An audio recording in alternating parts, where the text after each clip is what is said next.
बोरीत हनुमान मूर्ती स्थापना व मंदिर कळसरोहण सोहळ्यास प्रारंभ।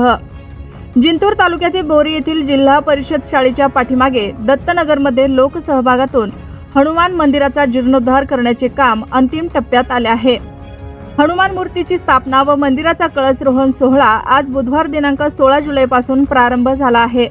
आज सकाळी 10 वाजता कलश, महादेव पिंड व नंदीची मिरवणूक मोठ्या आनंदात व उत्साहात निघाली। दत्तनगरमधील शिवछत्रपती चौक येथील श्री हनुमान मंदिर या ठिकाणापासून ही मिरवणूक कौसडी फाटा, परभणी, जिंतूर रोड मार्गे bus stand, main road, Jijau Chowk मार्गे मोंढा रोड व यानंतर दत्तनगरमधील शिवछत्रपती चौक येथे या ठिकाणी महापूजा संपन्न झाली। या मिरवणुकीचे ठिकठिकाणी फटाक्यांच्या आतिषबाजीने स्वागत करण्यात आले।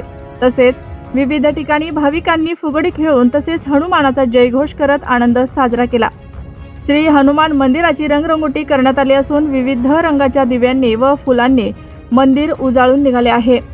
रस्त्यावर व मंदिर परिसरात काढलेली रांगोळी व इतर सजावट यामुळे वातावरण प्रसन्न झाले होते। दिनांक 17 जुलै रोजी श्रींची महापूजा तर दिनांक 18 जुलै रोजी दुपारी 12 वाजता मूर्तीची प्राण प्रतिष्ठा व कलशरोहण सोहळा तसेच यानंतर महाआरती व महाप्रसादाचे आयोजन करण्यात आले असल्याचे सांगण्यात आले आहे।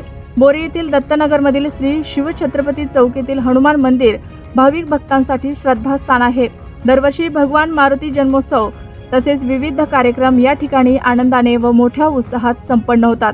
हनुमान मूर्ती स्थापना व मंदिराचा कळसरोहण सोहळा संपन्न करण्यासाठी दत्तनगर व श्रीरामनगर परिसरातील भाविक व नागरिक परिश्रम घेत आहेत। मंदिराच्या देणगीसाठी अभिजित उर्फ सोनू लोखंडे व ज्ञानेश्वर शहाणे यांच्याशी संपर्क साधण्याचे तसेच कार्यक्रमास महिला व नागरिकांनी उपस्थित राहण्याचे आवाहन करण्यात आले आहे।